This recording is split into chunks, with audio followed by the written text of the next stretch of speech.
Hey everyone, and welcome back to Ontario Cryptids. Today's encounter is about a father and son camping trip that didn't go as planned. We are going to be heading to Colorado for this one.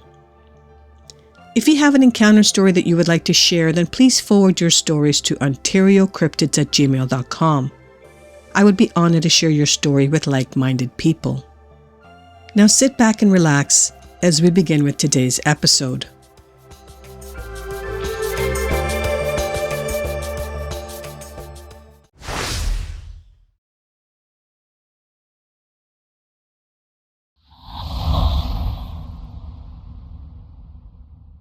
This comes from a Reddit user called Clyde2003. This occurs in the summer of 2023, and we're going to Boulder, Colorado, to an area called Gordon Gulch Dispersed Camping Area. This story happened just this summer. I'm only getting around to writing it down. I consider myself an outdoorsman. I grew up in the sticks. I've spent a lot of my life wandering in and enjoying the backcountry. I'm older now and I've settled down in the suburbs. Wife, 2 boys, a house, a dog, a desk job, the whole suburban shtick. I want opportunities for my kids to come from a suburban life, but also want them to grow up with an appreciation for the outdoors. So when my oldest son was big enough for his first solo father camping trip, I was excited. My wife and younger son stayed home for this midsummer trip. It was going to be a great bonding experience for me and my son, because my son is just 5.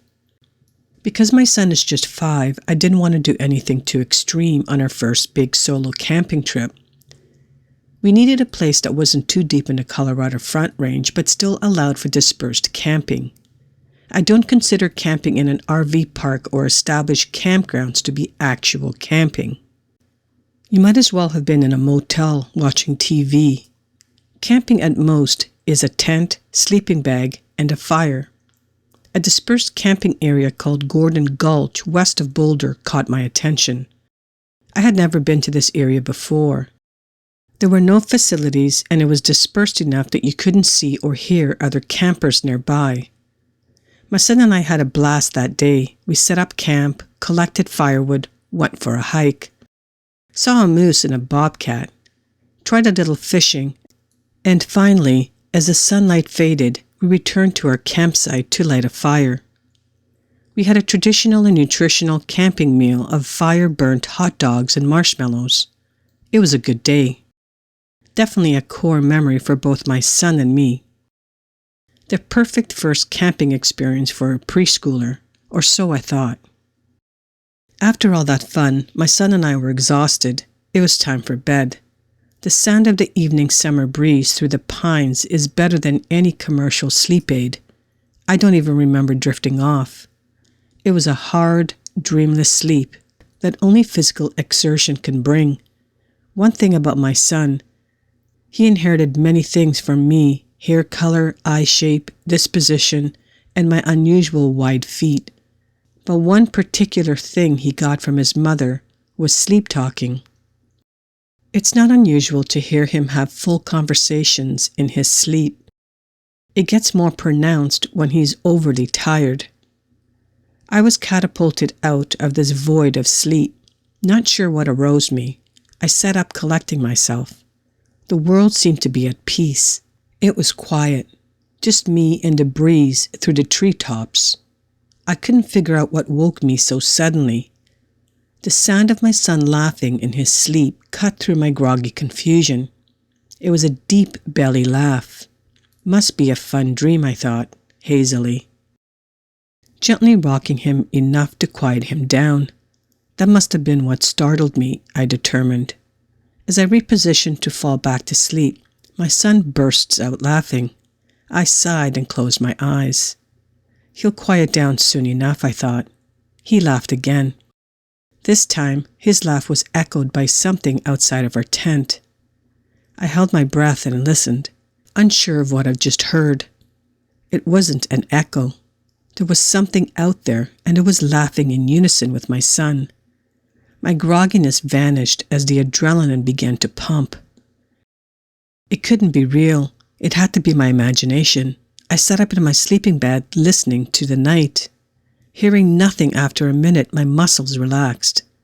I started to settle back down. Must have been hearing things. I was tired after all. Checking the time, I saw it was 4 in the morning. The sun would be up in a couple of hours. My son laughed again, and again it was answered with laughter outside. I was now absolutely certain it was not an echo.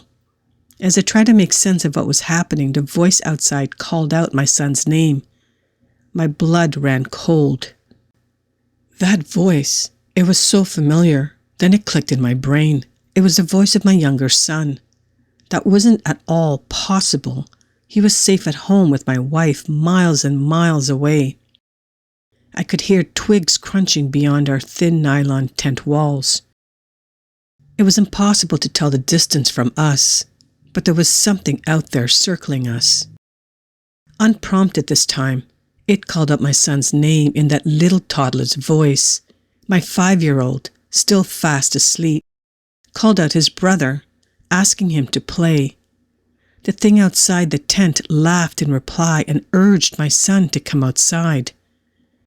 That thing with my little son's voice sounded cold, hollow, dead. The floodgates of my adrenaline burst open. Cold sweat formed on my face. I was frightened out of my mind, but my primal caveman brain roared to life. I was in Papa Bear mode.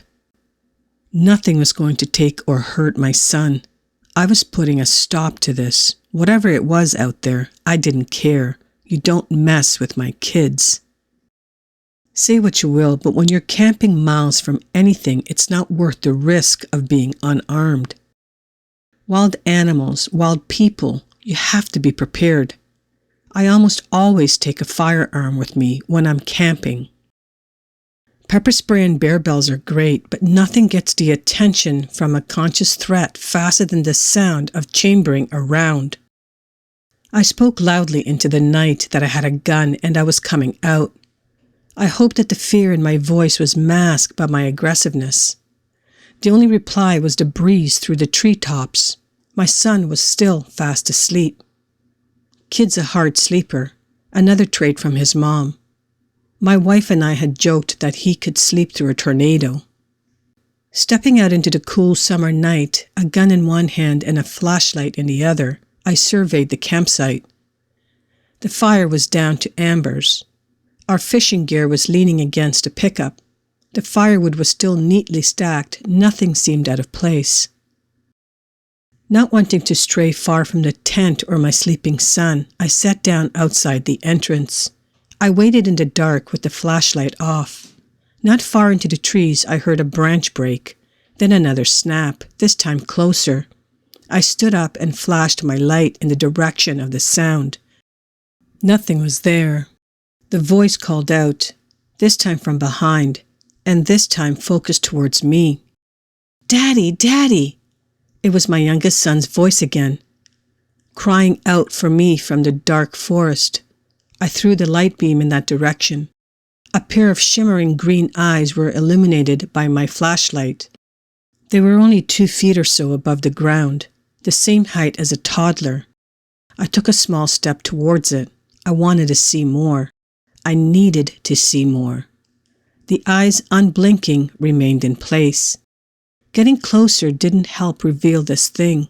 It seemed to absorb the light from my flashlight, almost devouring it. I couldn't make out its size or shape or color. It seemed to swallow up all the light around it. Save for its 2 shimmering green eyes.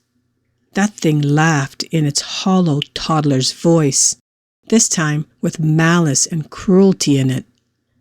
The eyes never looked away from me, never blinking, focused only on me, like a predator before they pounce. Not wanting to give up the ground to a predator, I stepped forward again. It didn't move. Not knowing what to do, I screamed as loud as I could. I waved my arms, trying futilely to shoo it away. The eyes shimmered, and as I stared back, the eyes shifted from green to amber. I watched as they began to rise up into the air. It was now apparent to me this thing had been crouching and was now standing up. I could only watch in silent terror as the eyes finally stopped rising, nearly 10 feet off the ground. The night air erupted with a deep growl. I could feel the vibrations in my gut. I couldn't see a mouth, but I could hear the teeth snapping and gashing. My son in the tent behind me began to scream. That was the only time the eyes lost focus on me and shifted towards the screams of my kid. My only reaction was to fire my gun into the air. The eyes immediately vanished. My ears were ringing, but I could hear the growls turn to shrieks, followed by a cacophony of crashing branches and undergrowth. I stood there until I couldn't hear the shrieking anymore. It trailed off deep into the trees. I was left with only the sound of the breeze in the treetops and the quiet sobbing of my child. Twilight was beginning to illuminate the forest. Shaking and exhausted, I sat down in the dirt in front of the tent and tried to collect myself. "Daddy, Daddy, where are you?" my 5-year-old shouted. That got me out of my daze. I picked myself up and went into the tent to retrieve him. Putting him in the truck, I locked the doors and wasted little time breaking down the camp. We were out of that camp and back on the road by the time the sun broke over the horizon. I have no idea what is in those woods. I do plan to camp in that area again, albeit without my family and definitely with some friends. I want to find out more about this thing. Thankfully, my son doesn't seem fazed by anything that happened that night. He thinks I was chasing a bear away from camp, and maybe he's right. I hope he is anyway. My son can't wait to go on another camping trip, but truthfully, I'm thinking the next family camping trip might be at an RV park or even a motel. That's family camping, right? Wow, what a first father and son camping experience. It's a relief that your son was not fazed by his first camping experience and is excited to go back. And Clyde, you are one brave man. To keep approaching that thing could have had a bad ending. I'm glad your son in a way saved you both and gave you time to fire your gun. Now let's help Clyde figure out what was in that forest that night with him and his son. What lurks in the forest that champions mimicry? I have an idea. What is yours? Leave your comments below. Before I let you go, here's a reminder that I'm now offering OC memberships. Please check out my membership video to learn more about the perks. If these stories reminded you of an encounter that you may have had and would like to share, then please forward your stories to OntarioCryptids@gmail.com. I would be honored to share your story on this channel.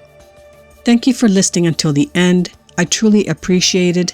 Please hit the like button on your way out and smash the subscribe button if you're new to my channel. Have a great weekend, and I hope to see you all next week right here on Ontario Cryptids.